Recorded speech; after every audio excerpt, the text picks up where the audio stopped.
मैथिली दुल्हन। इसके मनमोहक गीत जरूर सुने।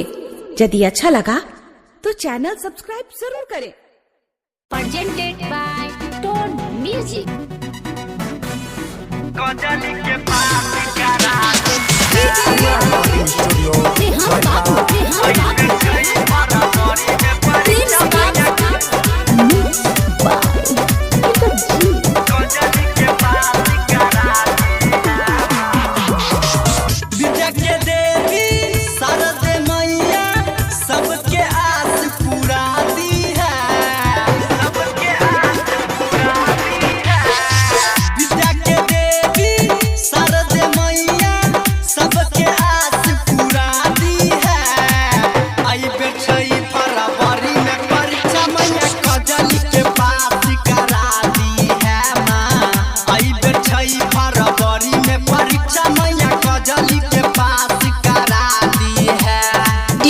सत्यम मदना बाजार।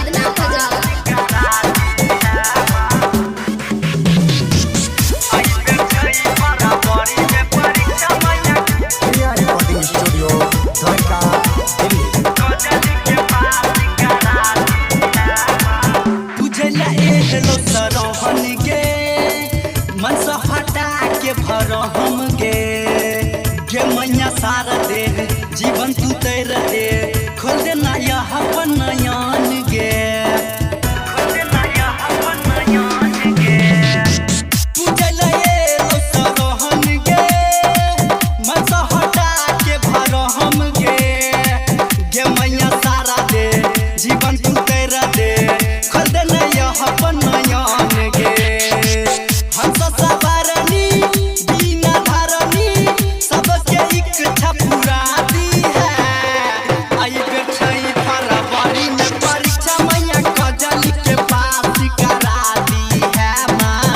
आई बेचई फरवरी में परीक्षा मैया कजली के पास करा दी है। कजली के पास